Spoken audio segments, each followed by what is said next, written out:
Look into my eyes and show me adventures I haven't seen. Taking all the life, it hits the spot. Walking on fantasy.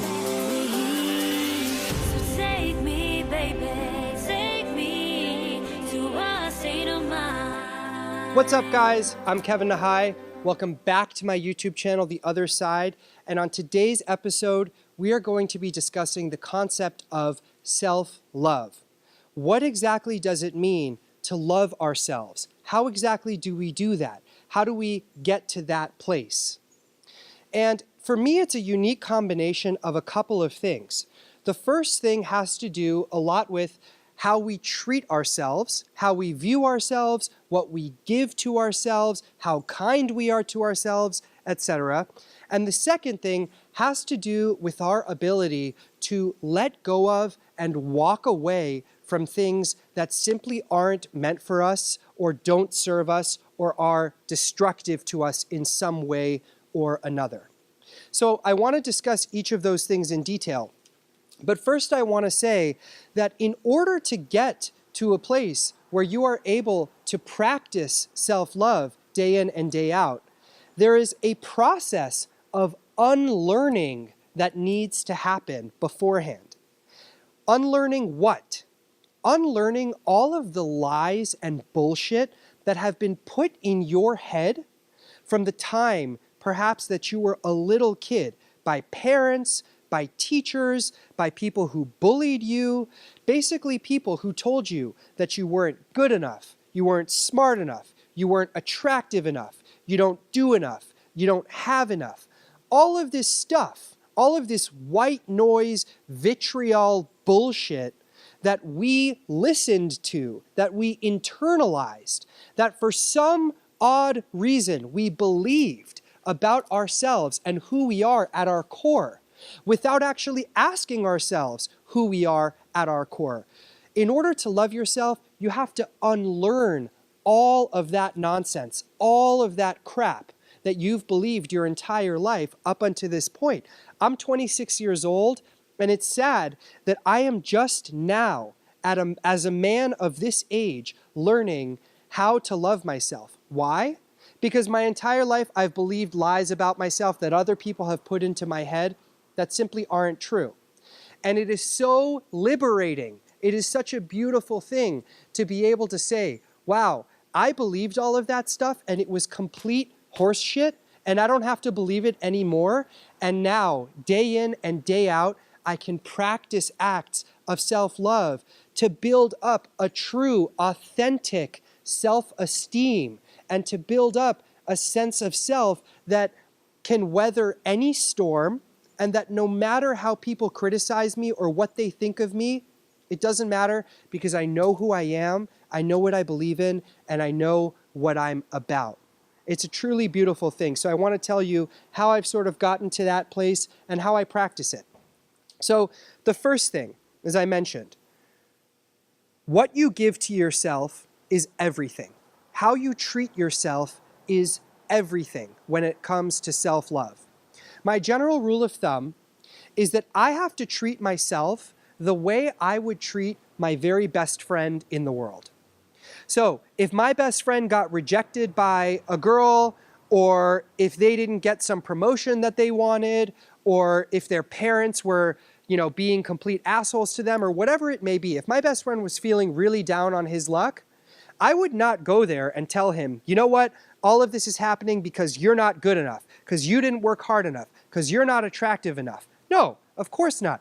I would be the most loving, encouraging, supportive, kind person in the world to them because I love my best friend and I want the best for him and I want him to feel confident in who he is. Meanwhile, when I'm feeling down on my luck, I've spent my entire life telling myself lies and self-flagellating and self-effacing mean things about myself. And I've gotten into my own head and told myself these things that aren't true, when the question is, why aren't I treating myself, the way I would treat my very best friend, right? So what you tell yourself has to be the exact same as what you would tell somebody that you really love.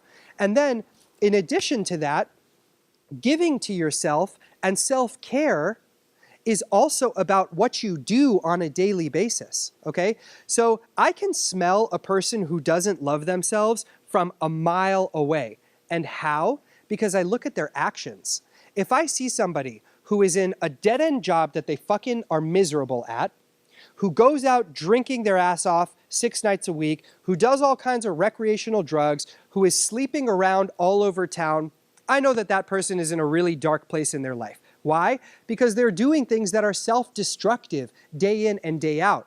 On the flip side, if I see somebody who's exercising, who's eating well, who loves their job, no matter how much money it makes, who has a great work-life balance, who does things that are fulfilling for them, who hangs out with their friends, has good relationships with their family, and so on and so forth, I know that that person really loves themselves. Why? Because every single day, they are performing acts of kindness and of giving to themselves, because every single day they are prioritizing this. They are saying, my body, my mind, and my emotional state are a temple, and I have to do everything in my power to protect those things. That's how you know you really love yourself. I hope that that makes sense.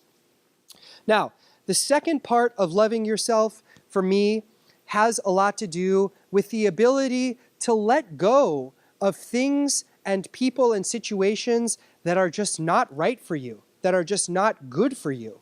Now, this might seem obvious. It might seem self-evident that if you're in a toxic relationship or a job that sucks or your parents are being assholes to you or whatever, that you just say, fuck all that. I don't need to deal with that in my life. But it's actually extremely hard to be able to do that.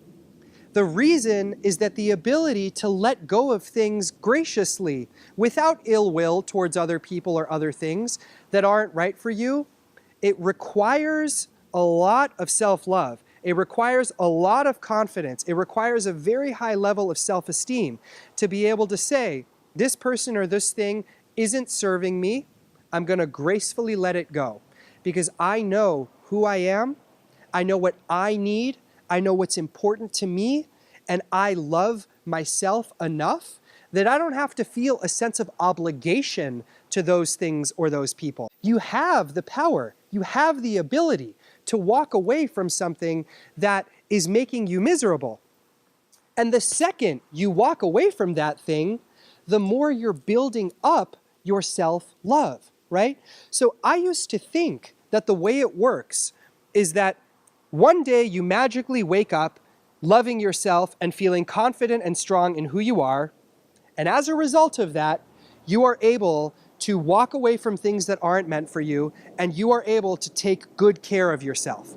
But my friends, it doesn't work that way. It is actually the opposite process, right? First, you have to carry out the actions every single day of self-love.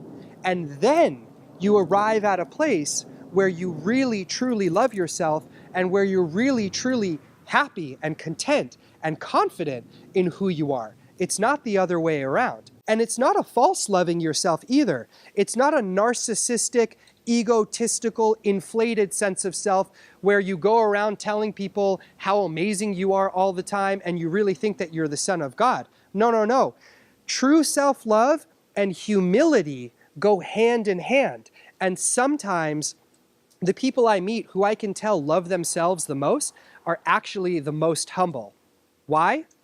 Because no matter who criticizes them or who critiques them, no matter if somebody is there to denigrate them or to help them, no matter what they say to that person loves themselves enough that regardless of what they hear, regardless of the outside noise, they are solid in who they are solid with themselves, and they are taking care of themselves. That's the place that I want to get to, and I hope I can take you along with me on my journey. So please, if you want to talk about who you are, what's important to you, if you want to work on loving yourself and getting to that place, I encourage you to send me a message on Instagram so we can chat. Like, comment, and subscribe to this channel, and I will see you guys on the next video.